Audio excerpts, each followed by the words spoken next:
Seorang pria secara tidak sengaja melakukan perjalanan kembali 1000 tahun ke era yang penuh dengan bahaya dan pertempuran heroik.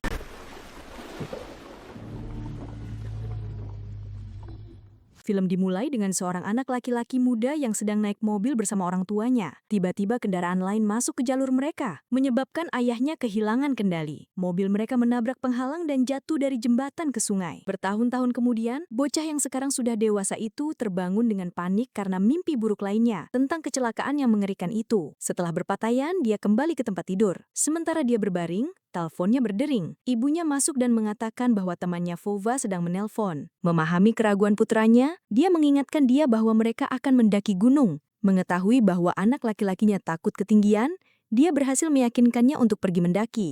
Sementara itu di abad yang berbeda, seorang dukun melakukan ritual, meminta bantuan roh kuno untuk menemukan batu yang kuat. Kembali ke masa kini, Vidya dan teman-teman sekelasnya pergi hiking, melalui hutan dan pegunungan. Akhirnya grup itu mencapai jembatan gantung. Guru menjelaskan bagaimana cara menyeberanginya dengan hati-hati, dan anak-anak mulai menyeberangi satu persatu. Ketika giliran Vidya, dia sangat gugup dan cemas. Temannya mencoba untuk mendorong dia. Vidya mengambil beberapa langkah maju, tapi melihat ke bawah membuatnya panik dan jatuh dari jembatan.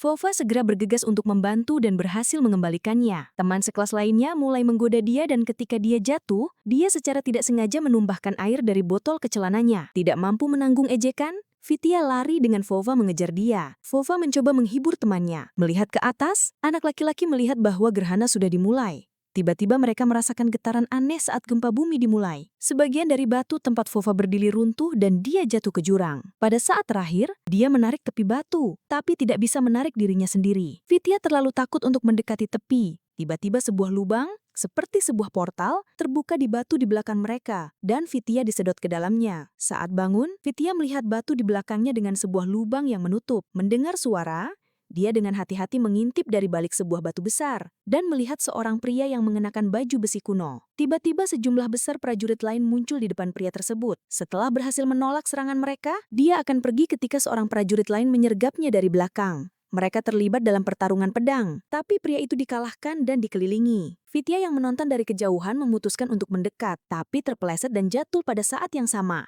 Siren mulai berbunyi keras dari ranselnya. Pemimpin para prajurit secara langsung memerintahkan orang-orangnya untuk menangkap anak laki-laki itu. Namun prajurit yang telah jatuh, sekarang naik kuda berhasil menyelamatkan Vidya dan melarikan diri.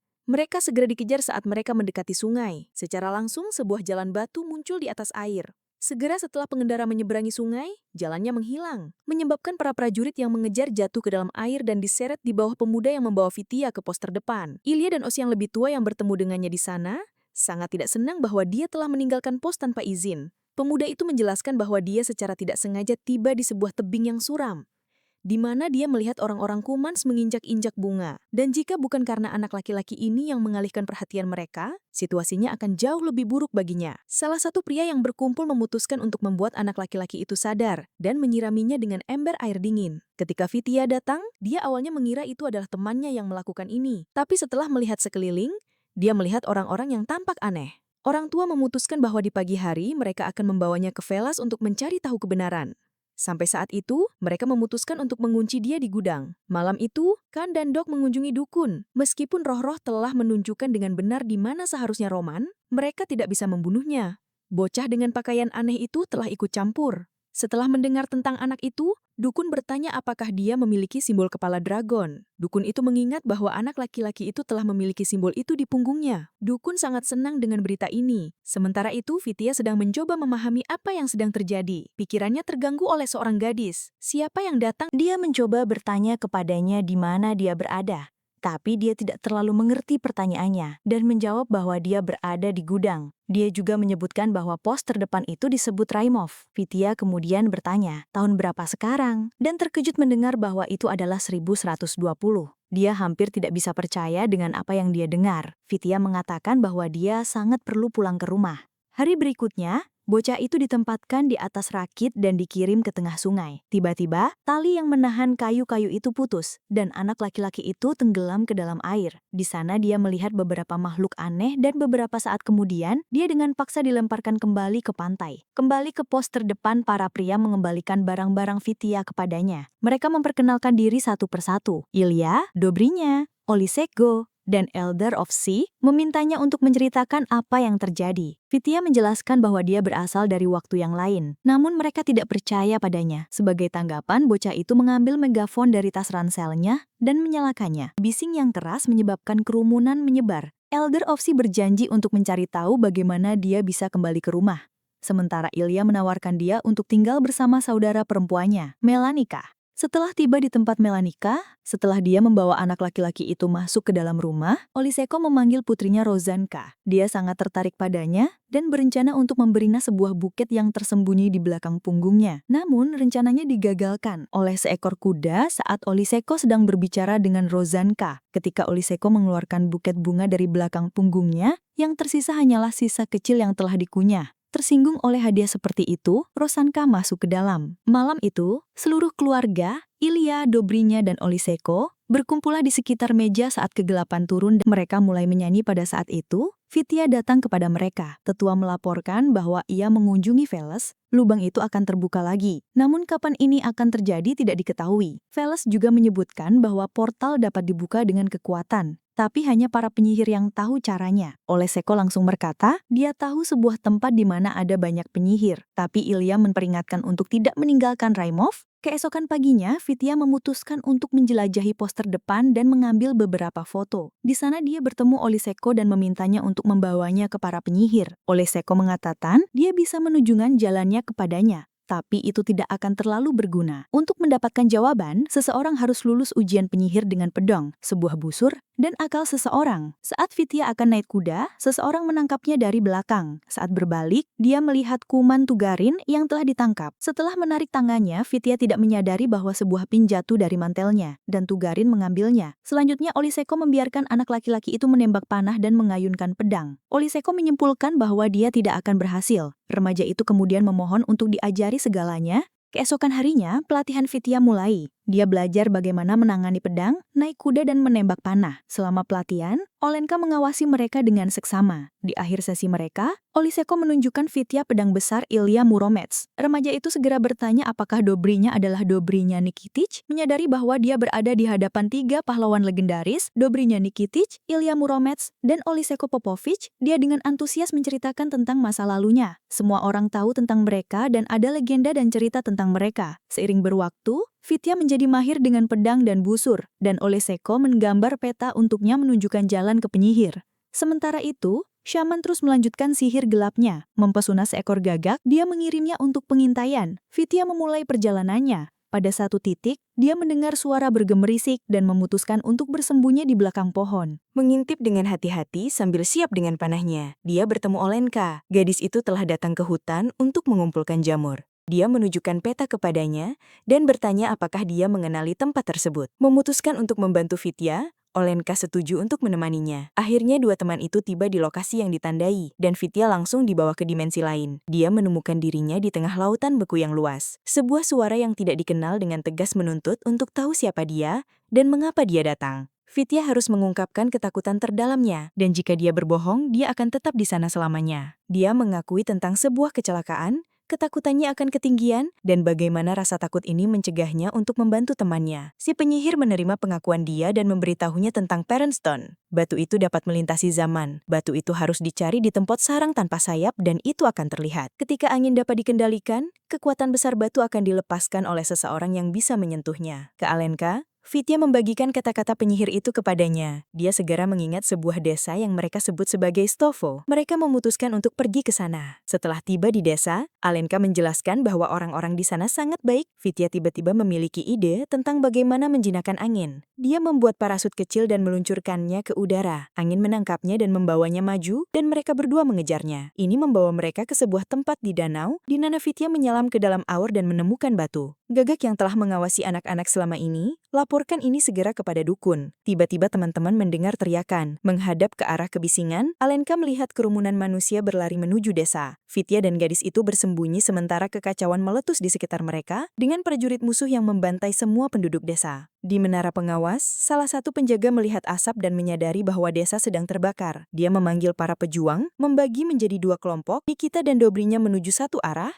sementara Olysego dan yang lainnya pergi ke arah lain. Bersama dengan Vidya dan Olenka, pria-pria itu dengan cepat terlibat dalam pertempuran. Fitya menyadari bahwa salah satu musuh sedang menyelinap di belakang para pahlawan dan meraih busur, menembak kembali ke pos terdepan. Elder Ofsi memarahi anak-anak karena pergi tanpa izin, tapi para pahlawan membela mereka, mengatakan bahwa Fitya perlu kembali ke rumah. Mereka menyarankan untuk pergi ke Grim Cliff saat fajar hari berikutnya. Malam itu di kamp manusia, Kanondok diberitahu tentang kegagalannya. Marah, dia pergi ke dukun. Hari berikutnya, Fitya, Elder Ofsi dan para pahlawan menuju ke tebing yang suram. Mereka memasukkan batu ke dalamnya, tapi itu tidak berfungsi, tidak ada kekuatan di dalamnya. Orang tua menyarankan untuk menunggu badai petir karena Perun adalah tuhan dari elemen-elemen ini. Kemudian kembali ke pos terdepan, Fitya menemukan Elenka sangat kecewa. Dia pergi ke tua untuk meminta hukuman gadis itu dicabut. Tanpa diduga, remaja itu menemukan rencana desain sayap di atas meja dan menemukan kesalahan. Dia segera memberitahu orang tua tentang hal itu. Orang tua itu menjelaskan bahwa dia ingin merancang sayap untuk para prajurit agar mereka bisa menjatuhkan batu ke atas kepala manusia. Fitya menawarkan untuk membantu nanti. Dalam perjalanan, Elenka berbagi legenda tentang hati batu. Siapapun yang menemukannya akan bertemu cinta mereka yang sejati atau menemukan orang yang hilang. Setelah berjalan-jalan, Fitya kembali ke bengkel Elder Ofsi dan membantu dengan rencana untuk sebuah glider. Olishego tiba dan mengatakan bahwa Ilya sedang memanggil mereka segera. Ketika mereka bertemu pahlawan, mereka mengetahui bahwa manusia menyerang sebuah stovo secara sengaja. Menyadari bahwa artefak itu tersebut dalam bahaya, orang tua menyarankan untuk menyembunyikan batu di sesuatu tempat. Ketika mereka kembali ke bengkel, orang tua itu memutuskan untuk menyembunyikan batu itu lagi. Tapi itu hilang. Setelah mencari seluruh ruangan, dia dan Fitya pergi keluar dan melihat Melanik mengambil benda ajaib darinya. Elder Ofsi menyarankan untuk membawanya ke puncak menara pengawas. Menilai tinggi struktur itu, Fitya dengan tegas menolak untuk naik, tapi si tua mempersuasinya untuk itu. Dan mereka berdua menuju ke puncak dan mengambil risiko mendekati tepi untuk melihat lanskap sekitar. Setelah beberapa saat, badai petir yang telah lama ditunggu-tunggu dimulai. Vika menyadari bahwa badai hujan es besar telah dimulai. Berasa kasihan pada tahanan, dia menutupi penjara dengan kanopi. Malam itu, petir menyabar titik tertinggi dari menara observasi. Beberapa batu jatuh ke dasar penjara. Kugarin berhasil melarikan diri dan kembali ke saudara laki-lakinya di dermaga. Tapi di dermaga, tidak terlalu senang melihatnya dan memerintahkan hambanya untuk membawa orang itu keluar dari tendanya. Dia mengatakan bahwa para dewa telah meninggalkannya lagi. Pada pagi hari di pos terdepan, kakek Ofsi menemukan batu yang hilang di Tugarin. Tugarin telah melarikan diri dengan artefak tersebut. Oliseko menyarankan untuk menyelinap ke kamp mereka pada malam hari untuk mencurinya kembali. Orang tua setuju dan mereka perlu menyelesaikan hang glider segera. Perangkap hampir siap, hanya perlu dicat hitam. Di kamp Polapsian, kan menuntut kekuatan yang dijanjikan dari syaman. Tapi dukun mengatakan bahwa batu itu tidak memiliki kekuatan. Hari berikutnya, kakek Ofsi dan Elenka pergi mengumpulkan tanah untuk para prajurit. Gadis itu menyarankan untuk memilih beberapa buah beri untuk Fitya selama perjalanan. Beberapa Polipsian menyerang gadis itu. Setelah membuatnya tercengkam, mereka melemparkannya ke atas kuda dan bersiap untuk pergi. Tapi kakek Ofsi ikut campur. Setelah melalui kesulitan, mereka berhasil melukainya dengan parah dan melarikan diri bersama gadis itu. Menjelang malam, pria itu ditemukan dan dibawa ke pos terdepan. Dia memberitahu para pahlawan bahwa Olenka telah diculik. Gadis itu dibawa ke Khan. Dia dengan marah memukul pelayan dan memerintahkannya untuk membawa anak laki-laki itu. Di pos terdepan, Fitya, di bengkel kakek Ofsi meratapi orang yang telah meninggal. Tiba-tiba, dia melihat seekor gagak mendarat di jendela. Mengambil secarik kertas dari cakarnya, dia menyadari bahwa itu adalah pesan dari gadis itu. Dengan cepat mengumpulkan barang-barangnya, bocah itu mengejar burung untuk menyelamatkan temannya. Setelah mencapai Polapsian di kamp, dia menemukan gadis itu dan memberitahunya bahwa kakek Ofsi telah meninggal. Dukun memberi Fitya batu itu agar dia bisa mengisinya dengan kekuatan. Anak laki-laki itu setuju tetapi meminta ranselnya sebagai imbalannya. Menggunakan kembang api dan bom asap,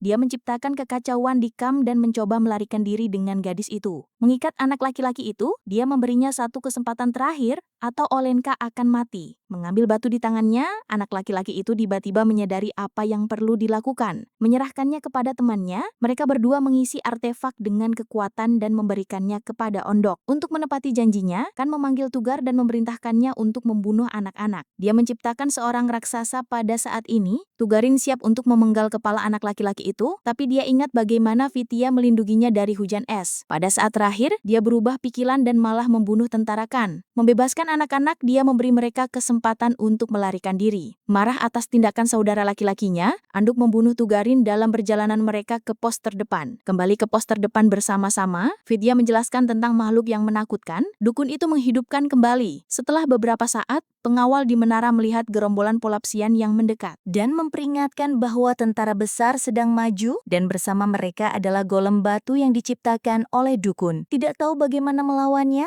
pahlawan memerintahkan wanita dan anak-anak untuk mencari perlindungan. Olishko muncul dengan sebuah ide. Dia menunggangi kuda dan menyerang golem tersebut. Dengan membuat makhluk itu marah dengan ulahnya, dia berhasil memancingnya ke dalam air. Tidak tahu apakah Olishko selamat, Rosanka lari ke tepi sungai dan memanggilnya. Tapi pada saat itu, anak laki-laki itu muncul dari air. Gadis yang sangat gembira itu bergegas untuk memeluknya dan mengakui cintanya. Tiba-tiba Vidya menyadari bahwa gerhana matahari telah dimulai, mengucapkan selamat tinggal pada Rosanka. Sementara itu, Polyphonshin menyerang, menembus benteng dan memulai pertempuran. Meskipun musuh memiliki keunggulan numerik, para prajurit berhasil menghalau serangan tersebut. Namun, kemenangan mereka hanya berlangsung singkat. Dukun telah berhasil mengembalikan golem kehidupan. Pada saat ini, Vitor kembali ke Raimov dengan ide tentang bagaimana menghentikan Shaman. Menaiki ke puncak menara observasi, bocah itu memakai hang glider. Dia mengatasi rasa takutnya dan melangkah ke dalam yang tidak diketahui. Setelah mengetuk batu dari tangan Shaman, Vidya mendarat dengan keras di atas batu. Tapi Ondok sedang menunggunya di sana. Menuntut artefak, kan malah bertemu dengan anak laki-laki yang melemparkannya ke dalam air. Kekuatan magis, batu itu segera menghilang dan golem itu hancur. Mencari balas dendam, kan menyerang Vidya. Tapi Olishko datang untuk membantunya. Setelah perjuangan singkat, Olishko berhasil melemparkan Polyphemus dari tebing. Menyadari bahwa dia hanya memiliki sedikit waktu, bocah itu dengan mendesak meminta untuk dibawa ke batu yang suram. Mencapai tempat itu, Vidya mengucapkan selamat tinggal kepada pahlawan. Tepat saat dia akan pergi, dia mendengar tangisan Alenka. Dia datang untuk mengucapkan selamat tinggal. Dia menciumnya, Vidya mengambil langkah dan jatuh ke dalam portal. Kembali ke masa sekarang, Vidya melihat temannya Vova tergantung di tepi tebing, yaitu meraih tangannya dan menariknya ke tempat yang aman. Vova kesal. Dia mengatakan bahwa dia mengira akhirnya telah tiba dan Vidya telah ketakutan. Vidya mengakui bahwa awalnya dia merasa takut, lalu tersedot ke dalam portal, menghadapi tantangan di rawa. Pahlawan bertempur melawan Polypen. Saat Vidya menceritakan petualangannya, mata Vova semakin melebar dan melebar. Sementara itu, seluruh kelas menonton penyelamatan dan bertepuk tangan, terikat dengan keberanian Vidya. Setahun kemudian, ibu Vidya memberinya sebuah buku kuno. Saat dia menyelidiki halaman-halamannya, dia mengungkap sebuah legenda misterius tentang Stoneheart, sebuah relik yang dikatakan memiliki kekuatan besar. Vidya memulai pencarian untuk menemukan artefak legendaris ini. Setelah perjalanan yang panjang dan berat, dia akhirnya menemukan hati batu. Ketika dia menyentuhnya dan membisikkan nama seorang gadis, sebuah hubungan magis terbentuk. Secara bersamaan, 1000 tahun sebelumnya, Alenka menemukan batu yang sama persis. Saat dia mencoba menyentuhnya, sebuah ikatan yang tak dapat dijelaskan terbentuk. Selama berabad-abad, baik Vidya maupun Alenka merasakan sebuah hubungan.